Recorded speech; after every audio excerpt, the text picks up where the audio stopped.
할렐루야. 하나님의 은혜와 평강이 오늘 말씀을 대하는 우리 가운데 함께 하시기를 소망합니다.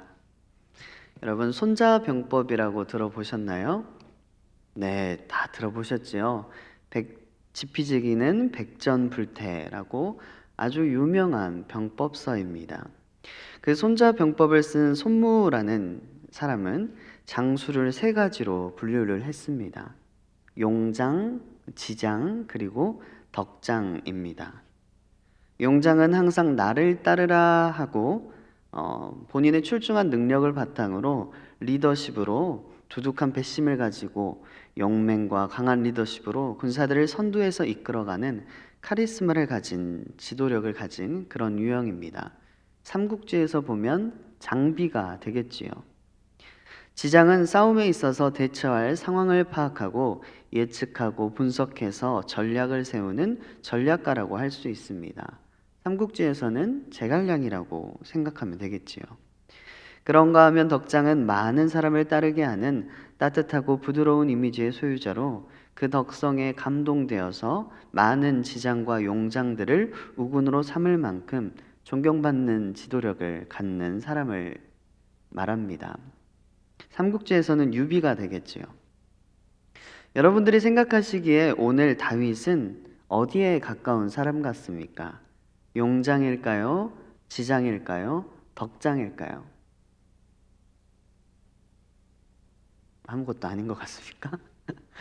물론 이 모든 것을 가지고 있겠지만 제가 생각하기에는 덕장에 가까운 지장 같아요. 다윗이 하는 행동들을 보면, 이 성경을 읽다 보면 다윗은 참 지혜롭구나, 정말 똑똑하구나라고 느낄 때가 굉장히 많습니다. 물론 하나님께서 도우시겠지요. 하지만 솔로몬 무슨 왕입니까? 지혜의 왕. 그가 괜히 다윗의 필줄에서 나온 게 아닌 게, 여러분들 성경책을 읽으면 다윗이 이렇게 지혜로운 일을 행하고 있구나를 종종 우리가 발견할 수 있습니다.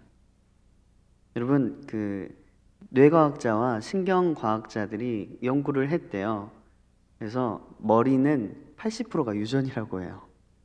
그래서 집에 공부 못하는 아이가 있거든.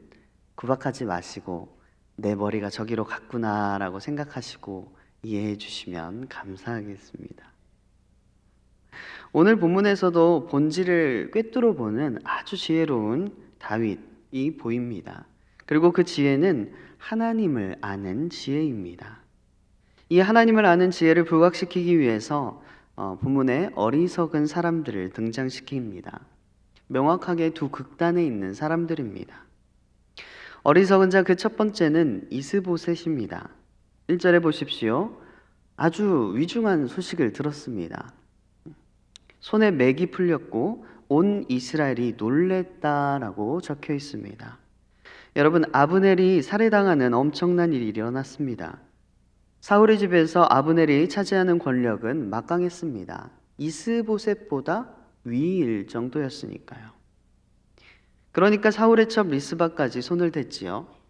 고대 근동지방에는 이전 왕의 여인을 취하는 것은 왕위의 승계를 의미했습니다. 권력의 이동이라고 생각한 것이지요. 어제 새벽에도 들으셨지요? 싸워서 이기면 그 왕의 여인을 취해서 아내로 삼는 거예요. 내가 이겼다, 내가 그 다음 때 왕이다라는 것은 그 전 왕의 여인을 취하는 것으로 표하는 것입니다. 다윗의 넷째 핫깃의 아들 아도니아도 솔로몬에게 수냄 여자 아비삭을 달라고 했다가 어떻게 됩니까? 죽임을 당합니다. 그 전까지는 이렇게 살려두었었는데 그 아비삭을 달라고 하는 것이 왕권을 넘보는 것이기 때문입니다.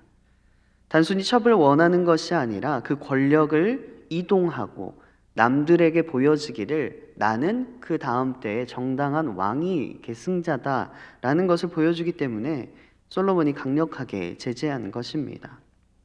그런데 사울의 첩을 취하고도 이스보셋의 왕권을 조롱하고도 멀쩡히 살아있던 이 아브넬이 이미 이스보셋의 힘을 뛰어넘은 거예요. 그런데 그 아브넬이 죽었습니다. 그러면 이제 사울 집안에서는 커다란 기둥이 없어진 것입니다. 이제 누구만 남았습니까? 이스보셋만 남았습니다.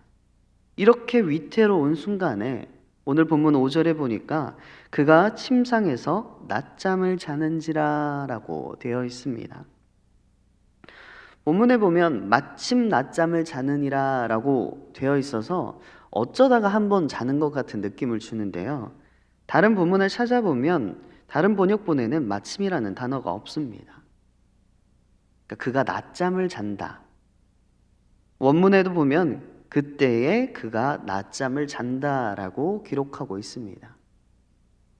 그러니까 어쩌다가 한번 잔 게 아니라 계속 그 시간대에 자던 것을 위급한 시간에도 또 그 낮잠을 또 자고 있는 거예요. 여러분, 위기 상황이 다가오면 사람들은 경각심을 갖고 어떤 일을 행하려고 움직이게 됩니다. 그런데 게으른 사람은 하던 거 계속 그대로 다 합니다. 낮잠 자던 거 챙겨서 자고 자기가 하던 것들 다 챙겨서 합니다. 다음 절에 보니까 더 가관입니다. 레갑과 바하나가 밀을 가지러 온 채하고 집 가운데로 들어가서, 여기에서 이 밀은 군량밀을 뜻합니다. 여러분, 옛날에 군사를 움직일 수 있는 힘은 어디서 나왔겠습니까? 식량에서 나왔습니다.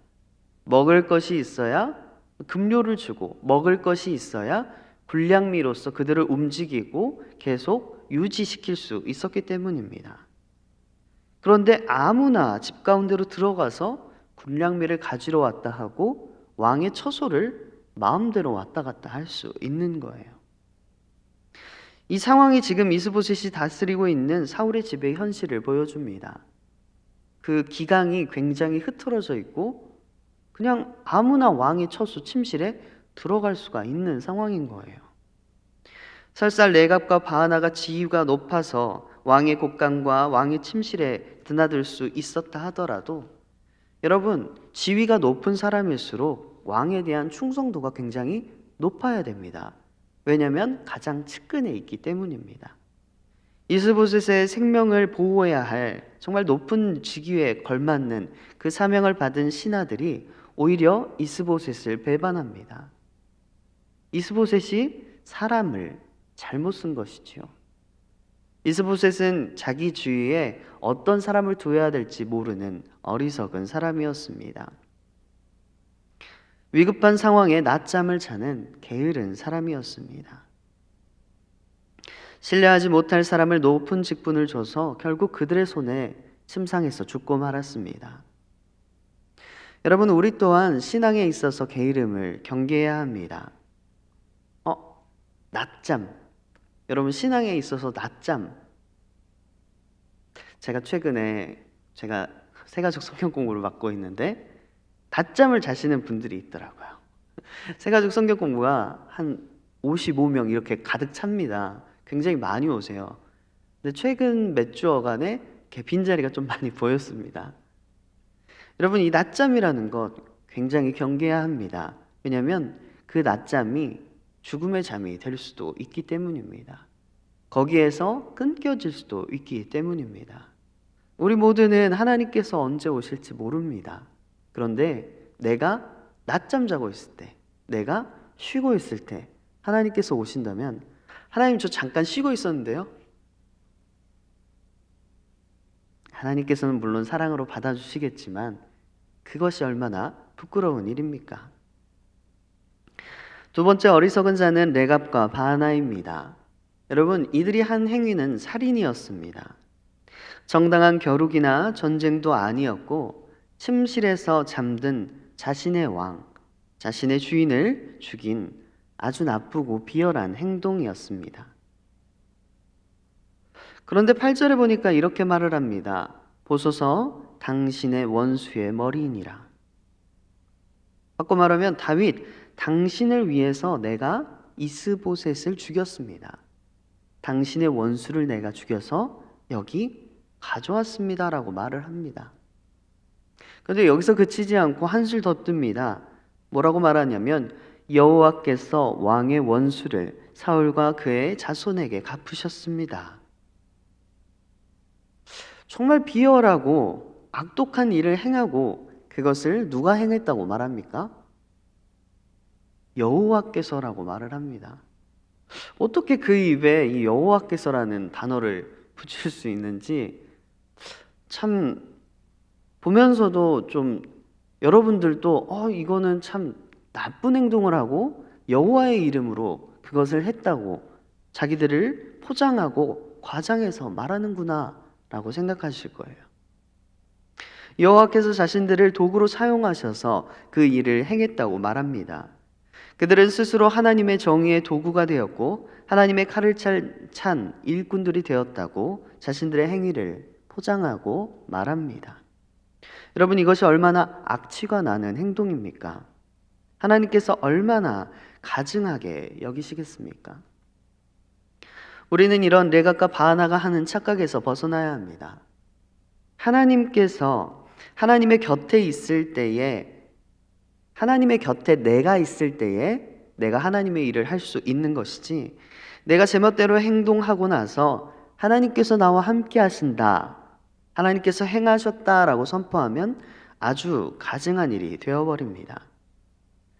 하나님께서 주신 사명이라고, 하나님께서 주신 뜻이라고 생각하실 때 항상 하나님의 마음을 먼저 생각하셔야 됩니다. 하나님께서 이걸 내게 사명으로 주셨는데 만약 이 행동을 했을 때 다치는 사람, 여러분, 하나님께서는 사랑이시라 모든 사람을 해치면서 그 일을 이루시지는 않습니다. 하나님께서 내게 이 일을 주셨을 때 하나님의 마음, 하나님의 관점에서 이 일이 옳은 일인가를 꼭 생각해 보셔야 합니다. 하나님께서 주신 사명 여러분들이 받으셨을 때에 하나님의 마음을 생각하시는 여러분 되시기를 축복합니다. 마지막으로는 하나님의 마음을 잘 생각하는, 잘 아는 다윗이었습니다. 다윗은 항상 그의 사명이 무엇인지 분명하게 아는 사람이었습니다. 여러분, 다윗의 사명이 무엇이었지요? 다윗은 이스라엘을 위하여 기름 부음을 받은 자였습니다. 사무엘이 기름 부음을 한 때로부터 그는 자신의 사명을 명확하게 아는 자였습니다. 다윗이 하나님께 받은 사명이 유다 지파만을, 자신의 지파, 어떤 한 지파, 또 자기를 위한 그런 왕이 아니고 모든 이스라엘 백성의 왕임을 명확하게 알았습니다. 그래서 그렇게 고난과 역경 속에서도 사울을 몇 번이나 죽일 수 있었음에도 불구하고 사울의 몸에 손을 대지 않습니다. 왜냐하면 사울을 죽이는 순간 이스라엘은 분열됐기 때문입니다. 베냐민 지파와 사울을 따르는 세력들은 다윗을 왕으로 받아들이지 않겠지요. 선대의 왕을 죽이고 왕권에 올라선 자다, 정당한 왕위 계승자가 아니다라고 말할 것입니다. 그렇게 되면 이스라엘을 위하여 기름 부음을 받은 자신의 소명이 완성되지 못합니다. 그렇기 때문에 다윗은 절대로 사울의 몸에 손대지 않습니다. 하나님께서 자기에게 주신 소명이 온 이스라엘을 위한 왕이라는 것을 알았기 때문입니다. 여러분, 그러면 이 상황에서 어떻게 해야 될까요? 이런 어려운 상황에, 사울은 누군가에게 죽었습니다. 이 어려운 상황에 어떻게 해야 될까요? 3장에 나왔듯이 미갈, 사울의 딸을 통해서 사울을 계승한다는 것을 온 이스라엘에게 보여줘야 합니다. 이것도 참 지혜로운 행동입니다. 그래서 제가 생각하기에는 지장이에요. 아주 명석한 두뇌를 가진 사람입니다.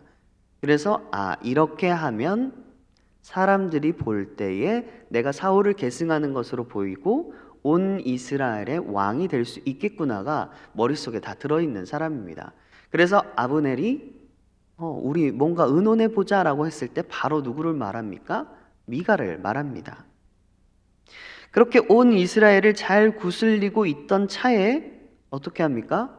요압이 아브넬을 죽여버립니다. 참 고치덩어리예요, 요압이. 정말 이렇게 공든 탑을 잘 만들고 있었는데 요압이 갑자기 다 무너뜨려 버렸습니다. 그래서 어떻게 합니까? 이 아브넬을 위해서 애가도 짓고 슬픔에 금식하면서 온 이스라엘을 달랬습니다. 여러분, 보통 왕이 금식한다고 하면 어떻게 느끼시나요? 왕이 금식한다. 아, 큰일이 터졌구나. 그리고 슬퍼하겠죠. 백성들은 왕이 금식을 하면 보통은 슬퍼합니다. 그런데 어제 본문에 보셨죠? 왕이 금식을 한다고 하니까 백성들이 어떻게 합니까? 기뻐합니다. 그 이유가 무엇입니까? 왕의 마음이 모든 이스라엘을 향한 것임을 확신했기 때문입니다. 아, 아브넬을 죽인 게 왕이 아니구나. 그러면 다윗이 왕이 되어도 사울의 집과 그를 따르는 모든 사람들을 죽이지 않을 거라고 판단을 한 거예요. 아브넬에게 진심으로 금식하면서까지 그 앞에서 슬픔으로 애곡하는 것을 보고 온 이스라엘이 위로를 받고 기뻐하였다라는 것이 됩니다. 그래서 왕의 금식 소식에도 그들이 기뻐합니다. 오히려요. 그렇게 잘 만들었는데 오늘 다윗을 위해 이스보셋을 죽였다고 갑자기 레갑과 바하나가 나타납니다. 잘 또 만들었는데 온 이스라엘을 위로하고 그들이 기뻐하는 것까지 만들었는데 또 레갑과 바하나가 갑자기 그 탑을 흔들어뜨리는 거예요. 여러분 어떻습니까? 아무리 착한 사람도 여러분 뒤에 따라가면서 그 사람 신발 밟아보신 적 있나요? 저는 장난기가 많아서 많이 합니다. 근데 아무리 착한 사람도 2번이면 화내요. 그 신발 밟는 거 딱 2번만 밟으면 화내요.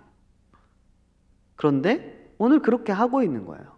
정말 잘 만들어서 이스라엘을 위로하고 있는데 계속해서 어떤 사람이 등장해서 그걸 다 무너뜨려 버리는 거예요. 다윗이 화가 나겠습니까? 안 나겠습니까? 지금 아브넬이 죽은 것도 잘 막았는데 이번엔 이스보셋을 죽였다고 하니 얼마나 화가 나겠습니까?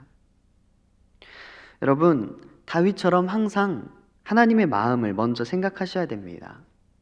어떠한 일이 내게 주어졌다고 아, 이게 정말 좋은 기회구나 하고 그 기회만을 보고 달려가지 마시고 어떤 것이 주어졌을 때 하나님께서 어떻게 나에게 소명 주셨는지 그리고 하나님의 마음이 무엇인지를 먼저 생각하셔야 됩니다. 그리고 나면 그 기회가 유혹으로 보일 때가 있습니다. 그 기회라는 것이 아, 하나님께서 내게 선하게 응답하셔서 내게 이 좋은 기회를 주셨다라고 하기에는 우리의 욕심이 너무나 큽니다. 내가 생각하기에 좋은 것은 하나님께서 주신 기회로 둔갑시켜버리는 우리의 자아가 있습니다. 그렇기 때문에 어떠한 기회가 오든지 여러분들은 항상 뭘 먼저 생각하셔야 되냐면 하나님께서 어떻게 생각하실까를 먼저 생각하셔야 됩니다. 오늘 다윗이 사울이 죽었다라는 소식을 듣고 이제 내가 왕이다. 혹은 아브넬이 죽었다는 소식을 듣고 이제 내가 왕이다.